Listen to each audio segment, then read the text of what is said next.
जय हिंद दोस्तों, मैं विशाल आप सभी को स्वागत करते हैं अपने यूट्यूब चैनल स्टडी नंबर 1 पर। तो दोस्तों, आज इस वीडियो में हम सीखेंगे कक्षा 12 का एक चैप्टर अवयव। तो जैसे आप देख सकते हैं, हम व्हाइट बोर्ड पर लिख दिए हैं अवयव किसे कहते हैं। तो चलिए हम इसे समझते हैं कि अवयव क्या होता है। देखिए, अवयव किसे कहते हैं तो m इंटू n संख्याओं का एक ऐसा सिस्टम जिसे m पंक्ति तथा n स्तंभों में एक आयताकार सारणी के रूप में व्यवस्थित किया जाए तो m इंटू n कोटि का अवयव कहलाता है। तो ये रहा हमारा डिफिनेशन। अब देखिए, इसको हम जैसे में लिखें आपको ये समझा रहे हैं। ये रहा हमारा आयताकार सारणी, ठीक है। अब आयताकार सारणी के अंदर हम लिखे हैं अवयव, ठीक है। अब देखिए A B C D E F G H I. इसमें अगर किसी ने आपसे पूछा कि पंक्ति क्या होती है, देखिए पंक्ति कितनी है इसमें, तो एक पंक्ति, दो पंक्ति, तीन पंक्ति। ये जो क्षैतिज लाइन में लिखी रहेगी ये क्या हो जाएगी, हमारी पंक्ति हो जाएगी। और जो ऊर्ध्वाधर लिखी रहती है क्या हो जाता है, हमारा स्तंभ हो जाता है, ठीक है। तो यही क्या होगा हमारा m into N. m into N समझ में आ रहा है। यानी कहने का मतलब क्या, इसमें जो ये है पंक्तियों की संख्या, पंक्तियों जो दिख रहा है पंक्तियों की संख्या m से प्रदर्शित करते हैं और स्तंभों की संख्या को n से प्रदर्शित करते हैं, ठीक है।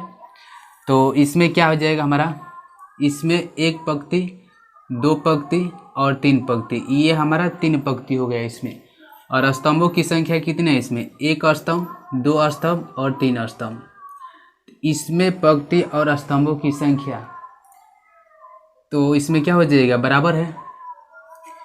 जितनी पंक्ति है उतने ही क्या है, स्तंभ है का कोटि। तो कोटि देखिए, इसमें इसका कोटि पूछ सकता है, इस अवयव का कोटि। तो कोटि क्या है, 3 गुणे 3, 3 गुणे 3 अवयव का क्या है, ये कोटि है, ठीक है। अब चलिए इसमें पढ़ते हैं अवयव के प्रकार। अवयव के प्रकार में सबसे पहले पढ़ेंगे क्षैतिज अवयव। क्षैतिज अवयव किसे कहते हैं, तो वह अवयव जिसमें पंक्तियों की संख्या स्तंभों की संख्या से कम हो तो उसे हम क्षैतिज अवयव कहते हैं। जैसे आप देख सकते हैं, हम लिख दिए हैं व्हाइट बोर्ड पर, वह अवयव जिसमें पंक्तियों की संख्या स्तंभों की संख्या से कम होती है तो उसे क्षैतिज अवयव कहते हैं। देखिए, इसमें क्या कम होनी चाहिए, इसमें पंक्तियों की संख्या क्या होनी चाहिए, स्तंभों की संख्या से कम होनी चाहिए, ठीक है। देखिए, जैसे इसमें पंक्तियों की संख्या इसमें क्या है, एक, और ये क्या है, दो ही पंक्तियों की संख्या है। और स्तंभों की संख्या देखिए 1 2 3। इसमें स्तंभों की संख्या कितनी हो गई, 3, लेकिन पंक्तियों की संख्या है इसमें कितनी, 2 ही। तो इसका क्या हो जाएगा हमारा, ये हो जाएगा कि मतलब क्या, पंक्तियों की संख्या स्तंभों की संख्या से क्या होती है, कम होती है। जैसे आप देख सकते हैं यहाँ पर n is greater than m, यानी क्या, इसमें स्तंभों की संख्या पंक्तियों की संख्या से क्या होती है, ज़्यादा होती है, ठीक है। अब चलिए इसके आगे जो हम लिखे हैं अवयव, वो लिखे हैं ऊर्ध्वाधर अवयव। ऊर्ध्वाधर अवयव किसे कहते हैं, तो वह अवयव जिसमें पंक्तियों की संख्या स्तंभों की संख्या से अधिक हो तो उसे हम ऊर्ध्वाधर अवयव कहते हैं। जैसे में देखिए यहाँ पर, वह अवयव जिसमें पंक्तियों की संख्या स्तंभों की संख्या से अधिक होती है तो उसे ऊर्ध्वाधर अवयव कहते हैं। जैसे में देखिए यहाँ पर हम लिखे हैं, इसमें आपको पंक्तियों की संख्या कितनी दिख रही है, 1 2 3 और ये क्या है लास्ट में 4। इसमें पंक्तियों की संख्या इसमें कितना है, 4, ठीक है। और इसमें स्तंभों की संख्या को गिनती कीजिए, स्तंभों की संख्या 1 2 और ये रहा 3 हमारा। तो यानी इसमें स्तंभों की संख्या हमारा कितना हुआ, 3, और पंक्तियों की संख्या कितना हुआ, 4। तो जिस अवयव में पंक्तियों की संख्या अधिक हो और स्तंभों की संख्या कम हो तो वो हमारा क्या कहलाएगा, ऊर्ध्वाधर अवयव कहलाएगा, ठीक है। अब देखिए इसमें क्या है हमारा लास्ट, जो कि बहुत इंपॉर्टेंट अवयव है ये, इकाई अवयव, इकाई या तत्समक अवयव, इकाई या तत्समक अवयव। तो इकाई या तत्समक अवयव किसे कहते हैं, चलिए इसे हम समझते हैं। तो इसमें क्या होता है कि वह वर्ग अवयव जिसके सभी मुख्य विकर्ण एक हो तो उसे क्या कहते हैं, तत्समक अवयव कहते हैं। तत्समक अवयव क्या होता है, चलिए हम यहाँ पर देखते हैं। वह वर्ग अवयव जिसके सभी मुख्य विकर्ण के सभी तत्व इकाई होते हैं तथा शेष सभी तत्व शून्य होते हैं तो उसे इकाई या तत्समक अवयव कहलाता है या कहते हैं। ठीक है, तो तत्समक या इकाई अवयव का जैसे में हम यहाँ पर लिखे हैं। ठीक है, अब देखिए जैसे में जो लिखे हैं इसका मुख्य विकर्ण क्या होनी चाहिए, हमें एक इकाई होनी चाहिए। इकाई मुख्य विकर्ण क्या होनी चाहिए, हमें इकाई होनी चाहिए। ठीक है, और बाकी का जो सबशेष अवयव है वो क्या होनी चाहिए, हमें 0 होनी चाहिए। ठीक है, देखिए इसका मुख्य विकर्ण क्या है, इकाई है, और बाकी का सबशेष अवयव क्या है, 0 है। तो ये रहा हमारा तत्समक अवयव। तो अवयव से बस इतना ही। अब चलिए हम इस पर सवाल को हल करते हैं। तो पहला इस पर आप सवाल देख सकते हैं हमारा इस अवयव का, जो कि प्रश्नावली 3.1 है। तो ये रहा हमारा अवयव प्रश्नावली 3.1 का पहला क्वेश्चन। ठीक है, तो देखिए पहला क्वेश्चन क्या है हमारा, अवयव ए बराबर आयताकार सारणी में 2, 5, 19 - 7 ये प्रथम पंक्ति में दी है, और द्वितीय पंक्ति में क्या दिया है, 35 - 2 5/2 12, और तृतीय पंक्ति में √3 1 - 5 और 17 के लिए ज्ञात कीजिए।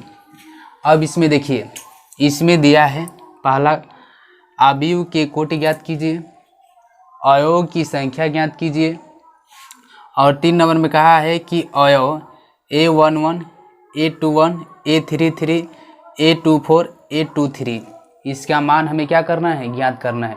तो चलिए हम पहला इसमें का ज्ञात करते हैं। पहला इसमें क्या है, अवयव के कोटि, अवयव के कोटि।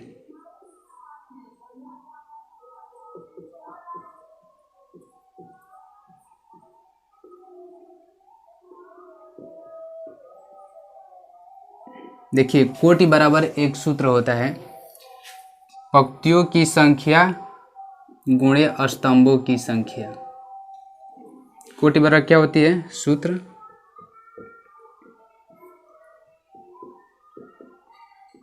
पंक्तियों की संख्या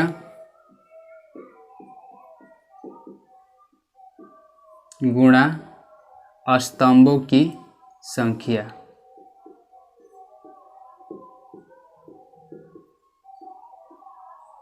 ये होती है हमारा क्या, कोटि बराबर सूत्र। ठीक है, तो देखिए इसमें क्या कोटि पूछा है, अवयव के कोटि। तो कोटि ज्ञात करने के लिए क्या करेंगे, पंक्तियों की संख्या और स्तंभों की संख्या, आंसर क्या हो जाएगा, आ जाएगा हमारा। ठीक है, तो चलिए अब देखिए इसमें पंक्तियों की संख्या, इसमें पंक्तियों की संख्या कितनी है, 1 2 3। तो पंक्तियों की संख्या कितना हो गया, 3 गुणा, और पूछा है स्तंभों की संख्या। तो स्तंभों की संख्या 1 2 3 4। तो स्तंभों की संख्या कितनी है, 4। तो यही क्या हो जाएगा, हमारा आंसर हो जाएगा। ठीक है, अवयव के कोटि क्या है, 3 × 4, यही क्या हो जाएगा, हमारा आंसर हो जाएगा। ठीक है, अब चलिए इसमें का 2 नंबर क्वेश्चन को हल करते हैं। तो 2 नंबर क्वेश्चन में क्या कहा है, अवयव की संख्या। अवयव की संख्या क्या करना है, हमें ज्ञात करना है। तो अब देखिए अवयव की संख्या कैसे ज्ञात करते हैं। अवयव की संख्या,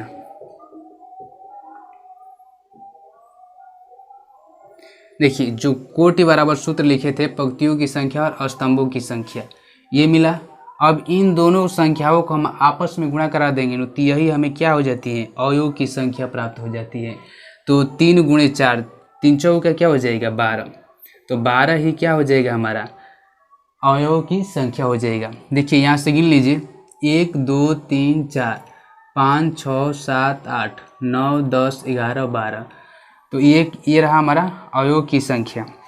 यानी इसमें क्या करना है, अवयवों की संख्या अगर पूछे तो पंक्तियों की संख्या और स्तंभों की संख्या को आपस में गुणा करा देंगे तो हमें क्या हो जाती है, अवयवों की संख्या प्राप्त हो जाती है। ठीक है, तो ये आपको समझ में आया।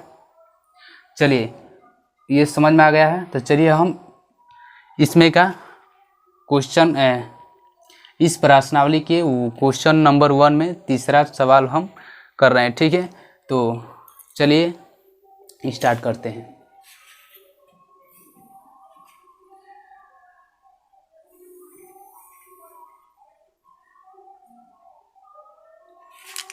चलिए प्रश्नावली 3.1 का पहला क्वेश्चन का 3 नंबर।